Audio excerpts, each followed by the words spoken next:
By Book Talk on the 14th Fish. The author is Jennifer L. Olm. This book's about a girl named Ellie, and her grandfather is like a scientist type person, and he finds this jellyfish and he takes the DNA out of it and makes it to where he goes back into his younger self. So then he has to go to jail for trespassing, even though it's on his own property, but it's because he doesn't look like he normally does. So then he has to live with Ellie and her mom and go back to school again, and then Ellie is taught like how to be a scientist and a bunch about science by Marvin, or her grandfather, and it's just, can they get what they call the T. Melvinus back from his apartment that's surrounded by cops or not. Characters: Ellie, she's a young, smart girl, very funny. Marvin, he's funny, old school, and loves Chinese food. Raj, he's gothic and a Captain Obvious. Mom, which is Ellie's mom, she's a drama teacher and very stylish. Ben is Ellie's mom's boyfriend, and he's funny and laid back. The conflict in the story is getting the T. Melvinus out of Marvin's apartment from the cops being surrounded by it. Settings: Ellie's house, Ellie's school, Marvin's apartment complex, and the movie theater.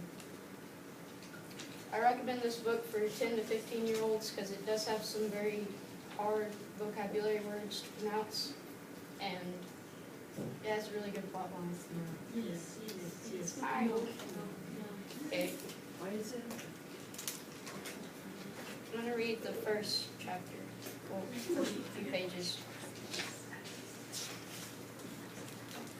When I was in preschool, I had a teacher named Star Lily. She wore rainbow tie-dye dresses and was always bringing in cookies that were made with granola and flax and had no taste.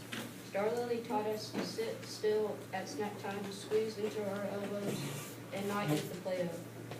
Then one day, she sent all of us home with a goldfish. She then bought 10 for $1 at the pet store. She gave our parents a lecture before sending us off. The goldfish will teach your child about the cycle of life, she explained. Goldfish don't last very long.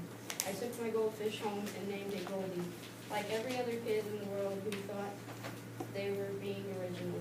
But it turns out that Goldie was kind of original, because Goldie didn't die. Even after all classmates' fish had gone to the great fish bowl in the sky, Goldie was still alive. Still alive when I started kindergarten. Still alive in first grade. Still alive in second grade. And third and fourth. Then finally, last year in fifth grade, I went into the kitchen one morning and saw my fish floating upside down in a bowl. My mom groaned when I told her he didn't last very long. She said, "What are you talking about?" I asked. He lasted 7 years. She gave me a smile and said, "Ellie, that wasn't the original Goldie. The first fish only lasted 2 weeks when he died." I bought another one and put it in the bowl. There's been a lot of fish over the years. What number was this one? Unlucky 13, she said with a weary look. They were all unlucky, I pointed out.